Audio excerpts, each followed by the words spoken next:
పెసరపప్పు దోసకాయకు కావలసిన పదార్థాలు: టమాటాలు, పచ్చిమిరపకాయలు, కరివేపాకు, కొత్తిమీర, ఉల్లిపాయలు, 2 దోసకాయలు. ముందుగా పెసరపప్పుని బాగా శుభ్రంగా కడుక్కోవాలండి. ఒక 2-3 సార్లు కడుక్కున్న తర్వాతకి మళ్ళీ నీళ్లు పోసుకున్నాము.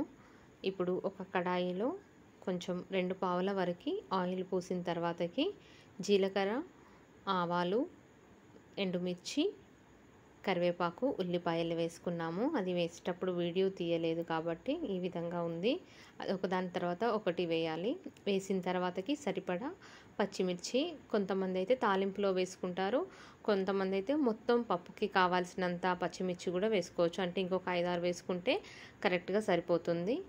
నేను పోపుకి మాత్రమే వేసానండి.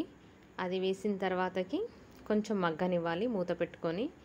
ఈ విధంగా ఆయిల్ పైకి వచ్చిన తర్వాతకి కొంచెం ఇంగువ వేసుకోవాలి. ఇంగువ వేసుకున్న తర్వాతకి అందులోనే కొంచెం పసుపు, మళ్ళీ కొంచెం అల్లం వెల్లుల్లి పేస్ట్ వేసుకొని ఒకసారి కలుపుకోవాలి. కలుపుకొని మళ్ళీ ఒక 1 మినిట్ వరకు వదిలేయాలండి. మొత్తం పట్టేలాగా నీట్గా కలుపుకొని పెట్టుకోవాలి. ఒక 1 మినిట్ అయిన తర్వాతకి మనం కడిగి పెట్టుకున్న పెసరపప్పును అందులో మొత్తం వేయాలి. వేసి మరి ఒకసారి కలియబెట్టుకోవాలి. ఇలా మొత్తం అన్నిటికీ కలిసే వరకు కూడా పెట్టుకున్న తర్వాతకి ఒక 1-2 మినిట్స్ సరిపోతుందండి. ఒక 2 నిమిషాల తర్వాతకి ఈ దోసకాయని వేసేసుకుంటే సరిపోతుంది. దోసకాయ వేసుకొని మరొకసారి మొత్తం కలుపుకోవాలి. కలుపుకొని మళ్ళీ ఒకసారి మూత పెట్టుకోండి. మూత పెట్టుకున్న తర్వాతకి కొంచెం తీసి చూస్తే ఇట్లా ఆయిల్ మీదికి వచ్చినట్టు కనిపిస్తుంది. ఒక 2-3 నిమిషాలు పడుతుంది ఇది జరగడానికి. మళ్ళీ ఒకసారి దీన్ని కలుపుకోవాలి. కలుపుకున్న తర్వాతకి మనము ఒక 4 టమాటాలు తీసుకున్నాం కదండి. అయితే పెద్ద సైజులో ఉన్న టమాటాలు 2 అయితే సరిపోతాయి. నేను చిన్న సైజులో ఉన్నాయి కాబట్టి 4-5 వరకు తీసుకున్నాను.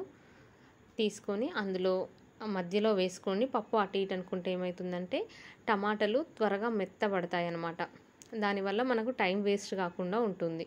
అలా పెట్టిన తర్వాత మళ్ళీ 2 నిమిషాలకి తీసి చూశాను, మగ్గాయి. మగ్గిన తర్వాతకి గరిటెతోని అటు ఇటు మంచిగా కదుపుకోవాలి. కదుపుకున్న తర్వాతకి మళ్ళీ ఒకసారి మూత పెట్టుకోవాలండి.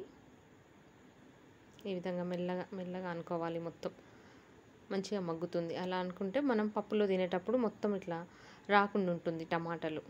అందులోనే కొంచెం కారం అంటే ఒక 1 టీ స్పూన్ వేసానండి నేను.